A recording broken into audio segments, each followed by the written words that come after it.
नमस्कार साथियों, Kalyani IAS academy के डिजिटल प्लेटफॉर्म पर आपका हार्दिक स्वागत है। पिछले लेक्चर्स में हमने प्रतिरक्षा के क्षेत्र में तकनीकी दखल प्रतिरक्षण को बहुत ही अच्छे से पढ़ा एवं समझा था। इस लेक्चर में हम विश्व स्वास्थ्य संगठन के उद्देश्य, संरचना, कार्यों एवं कार्यक्रमों को बहुत ही अच्छे से पढ़ेंगे एवं समझेंगे। तो शुरू करते हैं विश्व स्वास्थ्य संगठन से। स्वास्थ्य सेवा एक बहुत ही व्यापक क्षेत्र है। दुनिया में कई संक्रामक एवं गैर संक्रामक बीमारियां हैं जिनके उन्मूलन एवं रोकथाम के लिए विशेष स्वास्थ्य सेवाओं की आवश्यकता होती है। दुनिया में जितनी भी गैर संक्रामक बीमारियां हैं उनको विशेष पोषण आवश्यकताओं से या विशेष पोषण सेवाओं से, दवाओं से, इंजेक्शन से या टीकों की मदद से न केवल उनको नियंत्रित किया जा सकता है बल्कि उनका उन्मूलन भी संभव है। वहीं जो संक्रामक बीमारियां हैं वो वैश्विक स्तर पर घातक परिणाम भी रख सकती हैं। उदाहरण के लिए जो संक्रामक बीमारियां हैं वो किसी एक क्षेत्र से उत्पन्न होती हैं और धीरे धीरे दुनिया में फैलती चली जाती हैं, जैसे कि कोरोना महामारी में हुआ, राइट। जो कोरोना महामारी है वो चीन के वुहान शहर से उत्पन्न हुई थी और धीरे धीरे दुनिया के सभी देशों में फैल गई। जो संक्रामक बीमारियां हैं इनका असर भी विकसित देश, विकासशील देश एवं अविकसित देशों की जो स्वास्थ्य सेवाओं हैं उनके अनुरूप पड़ता है। फलस्वरूप जिन देशों की या जो विकसित देशों की अच्छी स्वास्थ्य सेवाएं हैं वहां पर हो सकता है कि इन संक्रामक बीमारियों को आसानी से इनकी रोकथाम की जा सके या इनको नियंत्रण किया जा सके, परंतु जो विकासशील एवं अल्प विकसित देश हैं उनमें चूंकि अच्छी स्वास्थ्य सेवाएं नहीं होती हैं, इसीलिए ये जो संक्रामक बीमारियां हैं जैसे कोरोना, इन्फ्लुएंजा, इबोला, ये उन देशों को अधिक प्रभावित करती हैं। और कोरोना महामारी ने तो कई विकासशील देशों में लाखों की संख्या में न केवल लोगों की जान गई बल्कि बहुत गहरा प्रभाव भी पड़ा। और लॉकडाउन की वजह से, या लॉकडाउन इम्पोज होने की वजह से उन देशों की अर्थव्यवस्थाओं पर भी गहरा प्रभाव पड़ा। इसीलिए इन संक्रामक बीमारियों को अन्य देशों में फैलने से रोकने के लिए या फिर इनको फैलने से रोकने के लिए जो विशेष उपाय हैं, विशेष प्रावधान हैं, उनके लिए एक अंतर्राष्ट्रीय संस्था होनी चाहिए जो कि दुनिया के सभी देशों के स्वास्थ्य मंत्रालयों से समन्वय स्थापित कर सके एवं जो वैश्विक स्तर पर जो संक्रामक बीमारियां फैलती हैं उनकी रोकथाम एवं नियंत्रण में वो संस्था अपना महत्वपूर्ण योगदान दे सके, जो कि वर्तमान परिप्रेक्ष्य में कौन है? विश्व स्वास्थ्य संगठन है।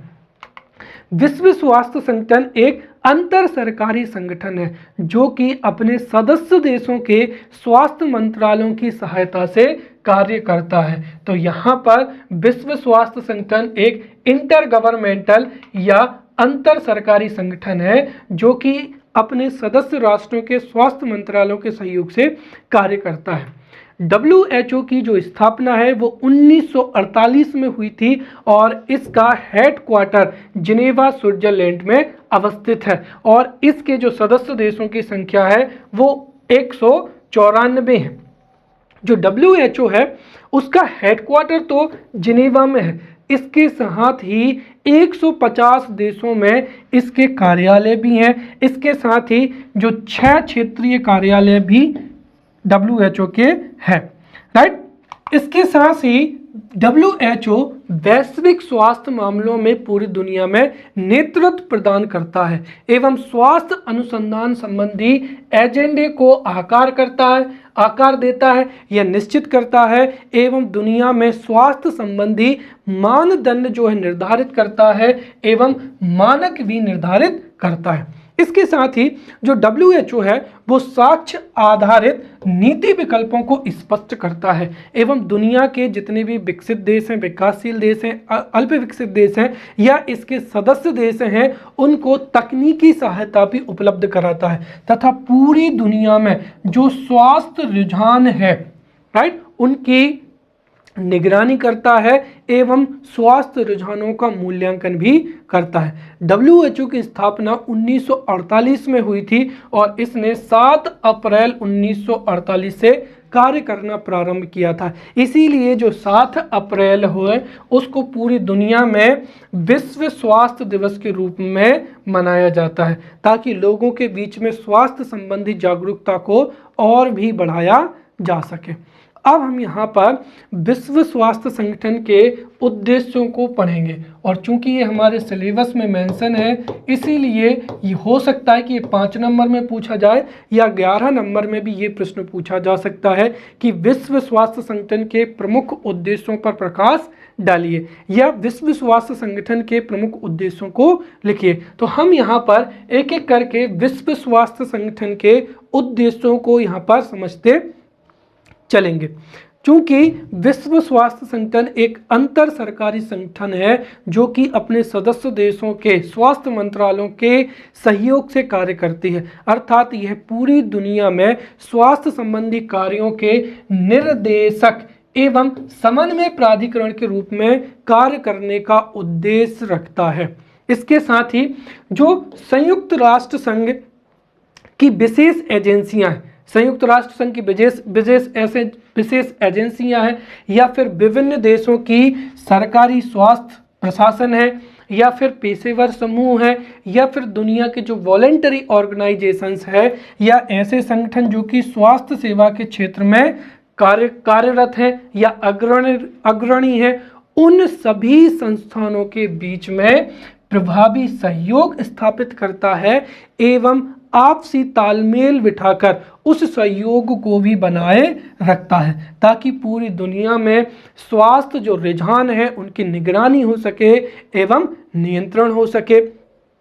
इसके साथ ही जो WHO है, इसका उद्देश्य है कि इसके सदस्य देशों, विकासशील देशों एवं अन्य देशों की जो स्वास्थ्य सेवाएं हैं उनको मजबूत करना, और मजबूत करने के लिए सभी देशों की जो स्वास्थ्य सेवाएं हैं उनके लिए तकनीकी सहायता प्रदान करना भी WHO का उद्देश्य है। इसके साथ ही यह वैज्ञानिक समुदाय एवं पेशेवर समूह जो कि स्वास्थ्य सेवा क्षेत्र से संबंधित है उनके मध्य सहयोग को बढ़ावा देना, ताकि स्वास्थ्य संबंधी जो अनुसंधान कार्य हैं उनको और अधिक तेजी से संपन्न किया जा सके। पूरी दुनिया में जो संक्रामक रोग हैं उनकी रोकथाम, उनके लिए दवाएं एवं टीकों की उत्पादन के लिए अनुसंधान कार्य करना या जो अनुसंधान चल रहा है उसके लिए तकनीकी सहायता देना, उत्पादन गुणवत्ता पर नियंत्रण करना एवं पूरी दुनिया में जो संक्रामक रोग हैं उनकी रोकथाम के लिए जो भी अनुसंधान है उनको प्रोत्साहित करना WHO का उद्देश्य है। इसके साथ ही दुनिया में स्वास्थ्य सेवाएं बेहतर हो सके, स्वास्थ्य सुविधाएं बेहतर हो सकें, इसके लिए जो हेल्थ अवेयरनेस है या स्वास्थ्य जागरूकता है उसको प्रेस या मीडिया या संचार माध्यम जैसे यूट्यूब हो जाएगा, टीवी हो जाएंगे, न्यूज़पेपर हो जाएंगे, इनके माध्यम से दुनिया में लोगों तक पहुंचाना, ताकि जो दुनिया के नागरिक हैं वो भी स्वास्थ्य जागरूकता को हासिल कर सकें। इसके साथ ही जो विभिन्न देश हैं उनमें स्वास्थ्य संबंधी कार्यों की जो प्रगति चल रही है उसका मूल्यांकन करना, और अगर किसी देश में स्वास्थ्य नीति बन रही है या कोई अनुसंधान कार्य चल रहा है तो उसकी वो जो नीति है या कार्यक्रम है उसका मूल्यांकन करना, और यदि उसमें कुछ कमी है तो उस कमी के लिए अपेक्षित जो है सुझाव भी देना, ये WHO का उद्देश्य है। साथ ही पूरी दुनिया में स्वास्थ्य अच्छा हो सके इसके लिए जो सदस्य देश हैं अगर वो स्वास्थ्य नीति बनाते हैं तो स्वास्थ्य नीति बनाने हेतु सहायता मुहैया कराना एवं आवश्यकता पड़ने पर सुझाव भी देना, राइट। फिर जो जितनी भी बीमारियां हैं, राइट, उनको वैश्विक महामारी घोषित करना, और चूंकि यदि WHO किसी भी बीमारी को वैश्विक महामारी घोषित कर देगा तो जो सदस्य देश हैं वो उस महामारी के रोकथाम के लिए एक सफल नीति का क्रियान्वयन करेंगे, या फिर जो वैश्विक महामारी है उसको आपदा घोषित कर देना ताकि सभी देशों की सरकारें अपने देश के जो आपदा प्रबंधन नियम है उनका क्रियान्वयन करके उन नीतियों की रोकथाम में एवं नियंत्रण में सफल हो सके। राइट, तो ये थे यहाँ पर WHO के उद्देश्य। इसके साथ ही जो WHO के कार्य हैं और जो WHO के उद्देश्य हैं वो लगभग एक समान है। WHO के जो भी उद्देश्य हैं उनकी पूर्ति के लिए WHO जो भी करता है वही उसके क्या हो जाएंगे, कार्य हो जाएंगे। तो अगर ये प्रश्न 11 नंबर पर पूछा जाता है तो आप इन्हीं पॉइंट को और छोटे छोटे भागों में तोड़कर हम इसको और विस्तृत तरीके से या एलाबोरेट करके लिख सकते हैं। ज़्यादा संभावना 5 नंबर की, तो 5 नंबर में हमने WHO के लगभग सभी उद्देश्यों को अच्छे से पढ़ लिया है। राइट, अब हम विश्व स्वास्थ्य संगठन की संरचना को बहुत ही अच्छे से समझेंगे और विश्व स्वास्थ्य संगठन की संरचना से 11 नंबर का प्रश्न जो है वो पूछा जा सकता है कि विश्व स्वास्थ्य संगठन की संरचना कैसी है, समझाइए, विश्व स्वास्थ्य संगठन की संरचना पर प्रकाश डालिए, इत्यादि जो प्रश्न है वो पूछे जा सकते हैं। तो जो विश्व स्वास्थ्य संगठन की संरचना में विश्व स्वास्थ्य सभा, सचिवालय एवं देशी कार्यालय सम्मिलित होते हैं जिनकी संरचना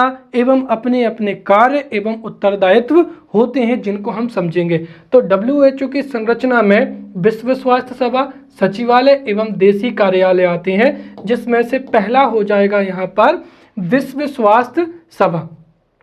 राइट, जो विश्व स्वास्थ्य सभा है या वर्ल्ड हेल्थ असेंबली है, विश्व स्वास्थ्य सभा WHO के जितने भी सदस्य देश हैं उनके प्रतिनिधियों से मिलकर बनती है और सभी देश विश्व स्वास्थ्य सभा में अधिकतम 3 प्रतिनिधियों को भेज सकते हैं। तो जो विश्व स्वास्थ्य सभा है वह सदस्य देशों के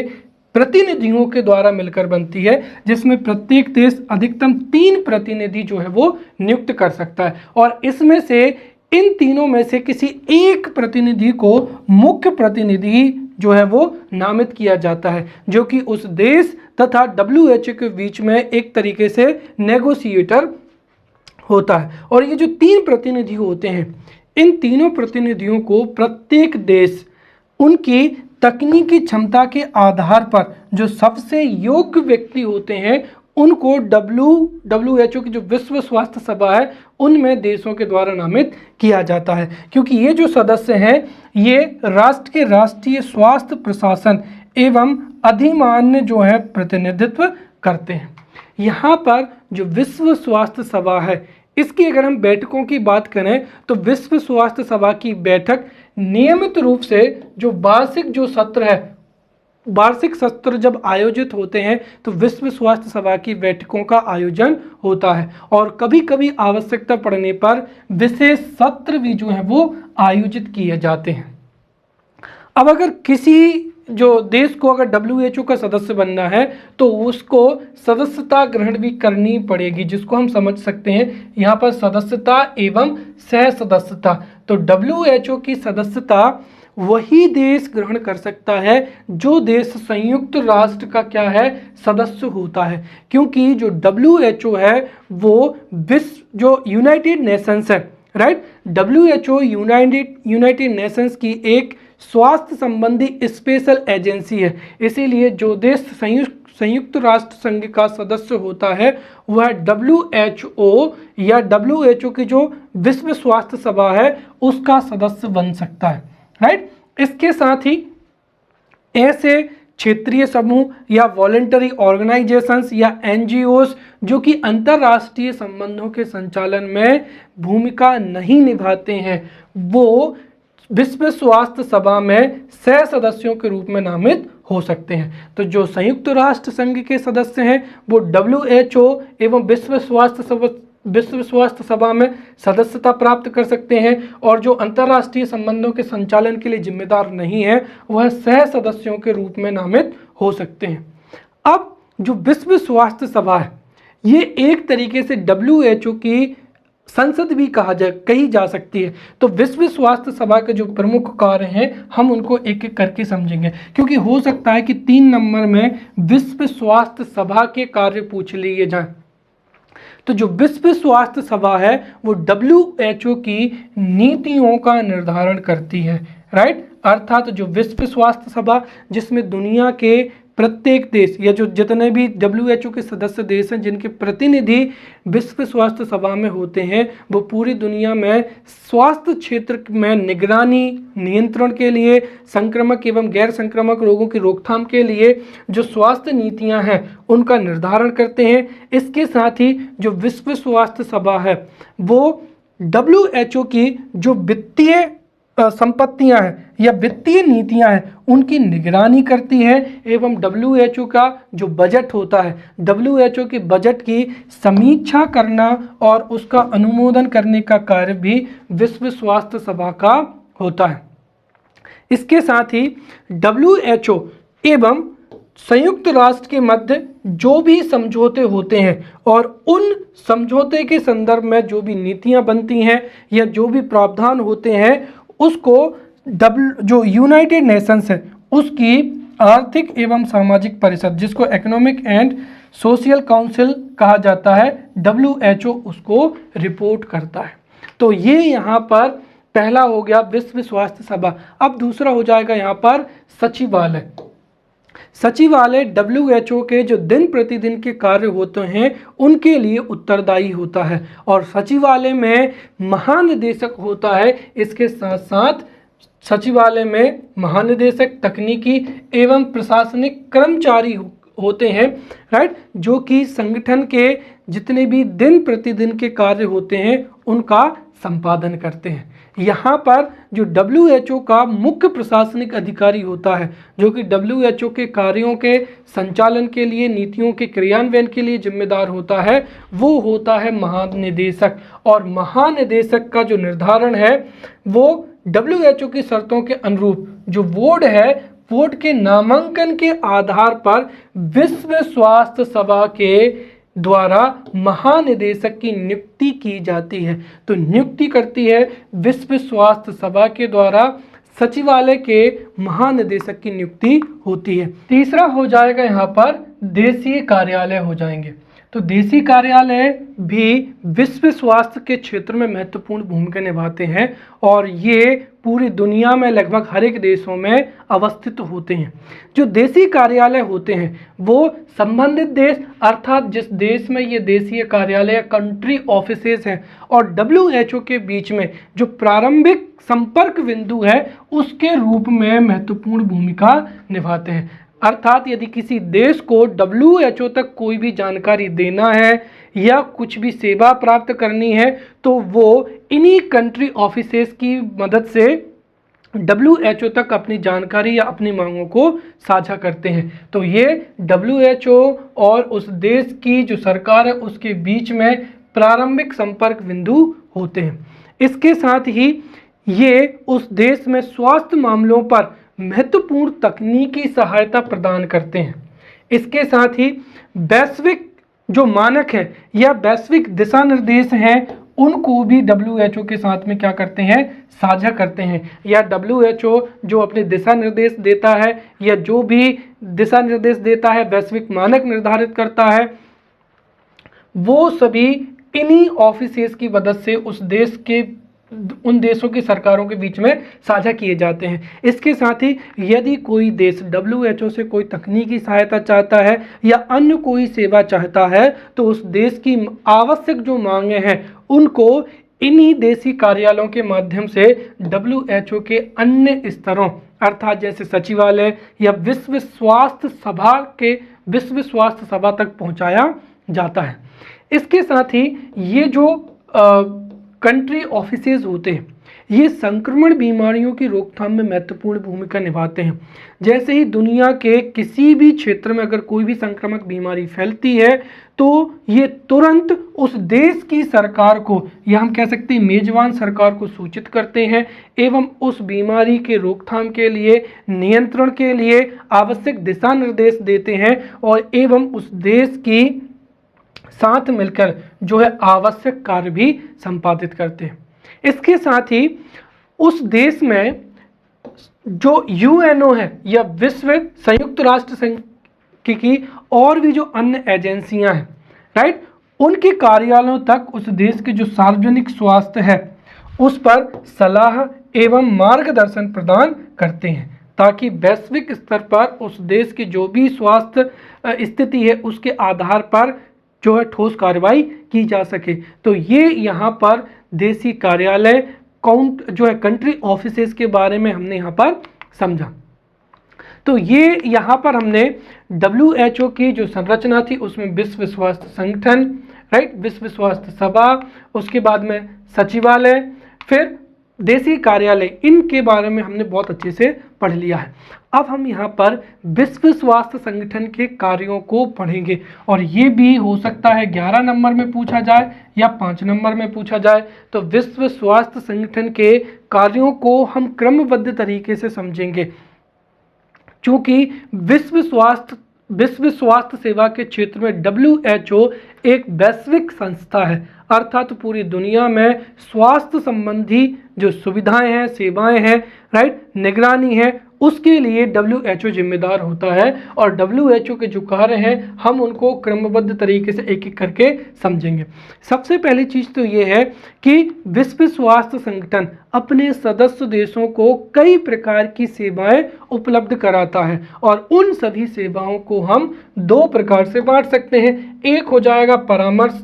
परामर्शदात्री सेवाएं और दूसरा हो जाएगा यहाँ पर तकनीकी सेवाएं। यहाँ पर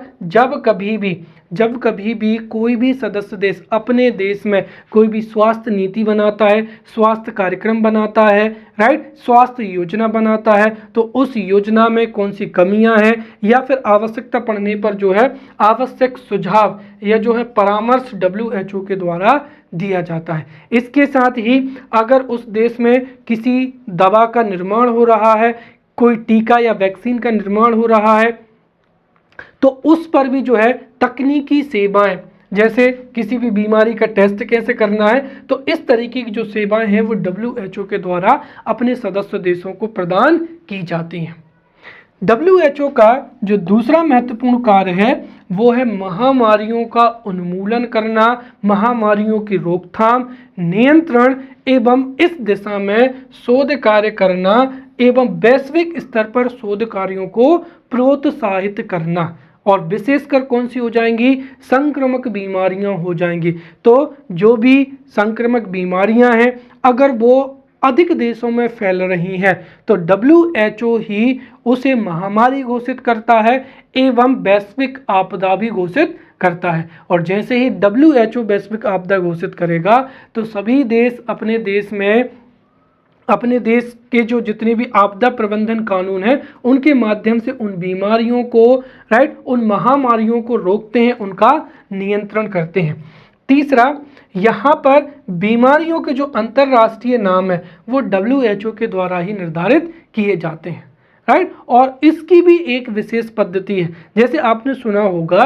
कि जो कोरोना बीमारी है इसको कई बार मीडिया में चीनी बीमारी, राइट, चीनी वायरस के नाम से भी कहा जाता था और इस वजह से जो चीनी लोग हैं उनके प्रति घृणा के भाव से देखा जाता था। इससे हो सकता है कि एक जनसंख्या के बड़े समुदाय को वैश्विक स्तर पर घृणा की नज़रों से देखा जाए। इसीलिए किसी भी महामारी को या वैश्विक बीमारी को किसी भी क्षेत्र विशेष से किसी भी देश के नागरिकों के नाम पर या उस देश के नाम पर नहीं रखा जाता है। इसीलिए कोई भी बीमारी का संबोधन क्या होगा, उसका नाम क्या होगा, वो सभी WHO के द्वारा निर्धारित किया जाता है,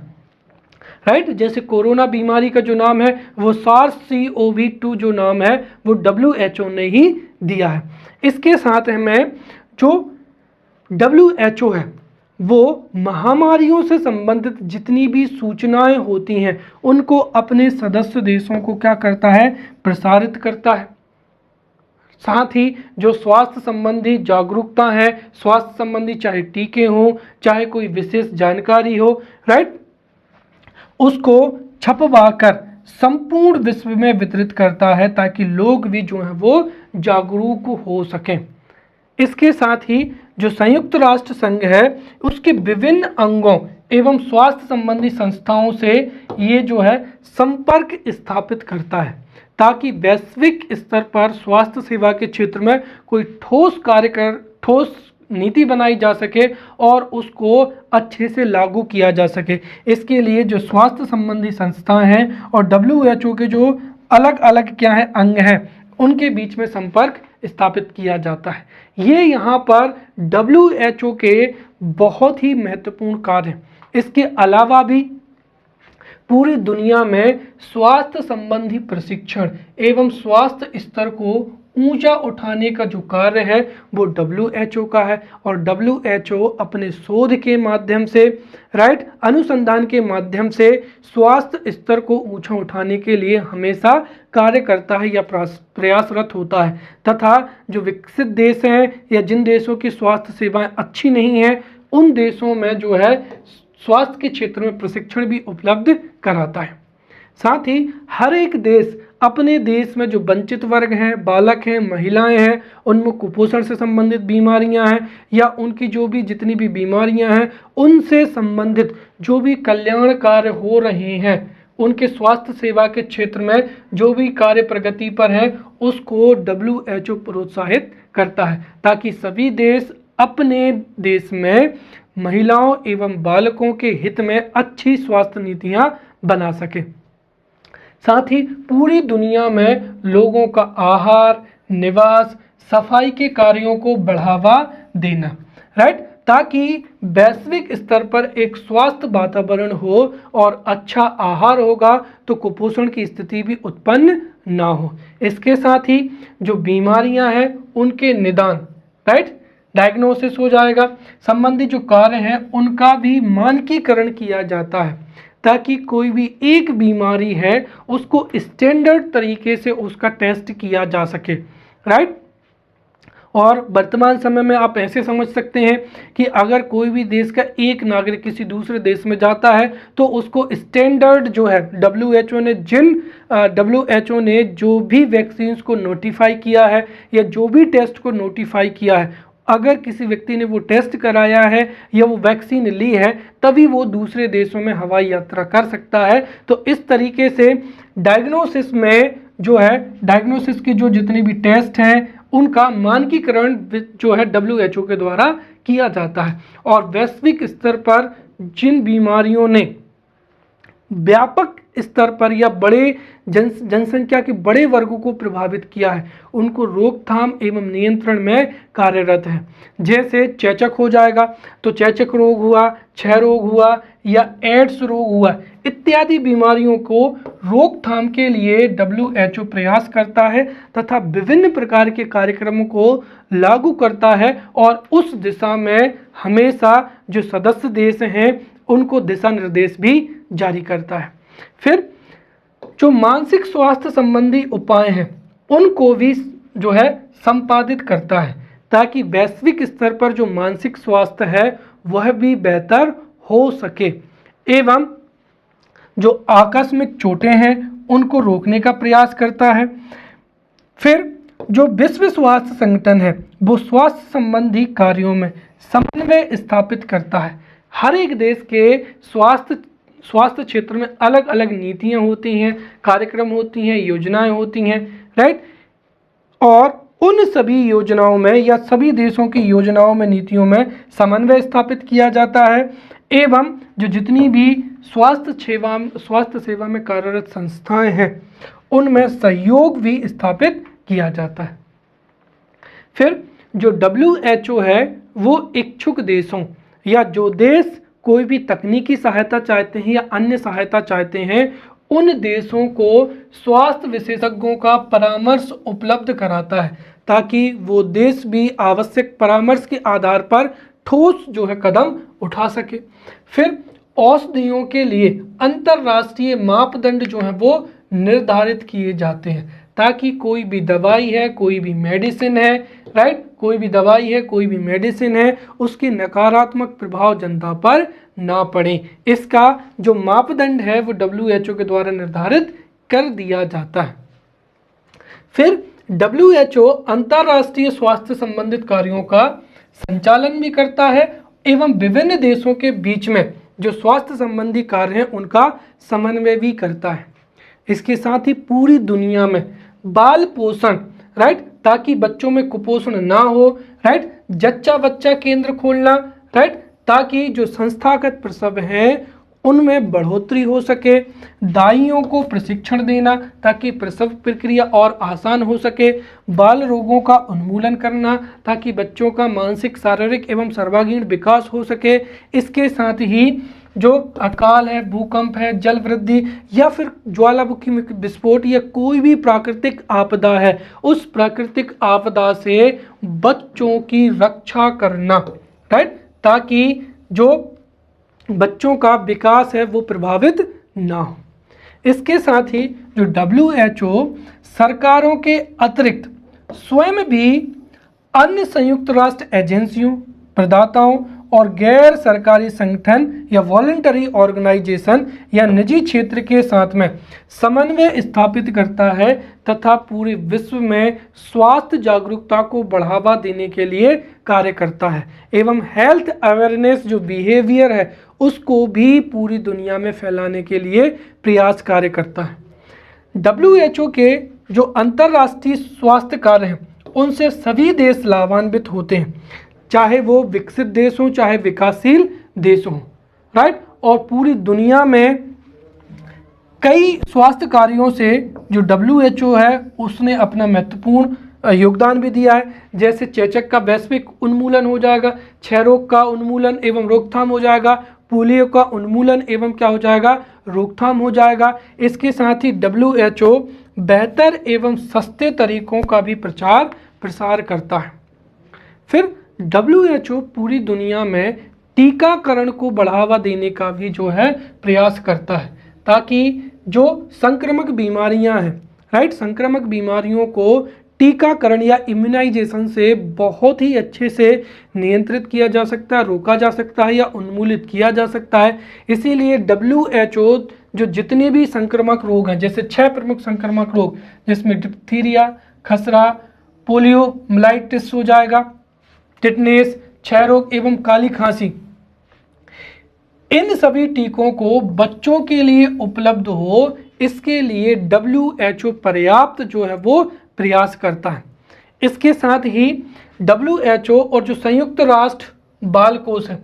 उसके सहयोग से भी सभी बच्चों के जो प्रभावी टीकाकरण है उसको सुनिश्चित किया जाता है एवं विश्वव्यापी जो अभियान है उसका नेतृत्व भी वर्तमान समय में WHO के द्वारा किया जा रहा है। तो हमने यहाँ पर WHO के हर कार्य को बहुत ही डिटेल से और अच्छे से समझ लिया है। अब हम यहाँ पर भारत और WHO को समझते हैं। तो विश्व स्वास्थ्य संगठन और भारत, अब इस पर से भी जो है विभिन्न प्रकार के प्रश्न पूछे जा सकते हैं। जैसे पूछा जा सकता है कि विश्व स्वास्थ्य संगठन ने भारत में स्वास्थ्य सेवाओं को बेहतर करने में क्या क्या योगदान दिया है, या भारत में स्वास्थ्य सेवा के क्षेत्र में विश्व स्वास्थ्य संगठन के महत्व को समझाइए, या फिर भारत में स्वास्थ्य सेवा के क्षेत्र में विश्व स्वास्थ्य संगठन ने कौन कौन से कार्यक्रमों के संचालन में अपना योगदान दिया है उनको बताइए। तो इत्यादि के जो प्रश्न है वो पूछे जा सकते हैं जिनको हम यहाँ पर क्रमबद्ध तरीके से समझते हैं। सबसे पहले तो जो है WHO का संस्थापक सदस्य भारत रहा है और भारत 12 जनवरी 1948 को ही WHO का सदस्य बना। इसके साथ ही WHO का जो दक्षिण पूर्वी एशिया, राइट, दक्षिण पूर्वी एशिया का जो क्षेत्रीय कार्यालय है वो भी कहाँ पर है, नई दिल्ली में है। और ये भारत के लिए एक गौरव की बात है। तो भारत WHO का संस्थापक सदस्य है और 12 जनवरी 1948 को ही भारत WHO का सदस्य बना। और जो दक्षिण पूर्वी एशिया का क्षेत्रीय कार्यालय है वो भी कहाँ पर है, भारत में है। WHO ने अपनी स्थापना के बाद से ही जो विकासशील देश हैं एवं अल्प विकसित देश हैं उनमें संक्रामक बीमारियों को रोकने के लिए, राइट, महत्वपूर्ण कार्य किया एवं कई नीतियों का संचालन किया। और हमारे देश में भी एक प्रमुख संक्रामक बीमारी चेचक, इसके उन्मूलन में एवं रोकथाम में WHO ने महत्वपूर्ण भूमिका निभाई। राइट, अब अगर हम यहाँ पर चेचक के बारे में समझें तो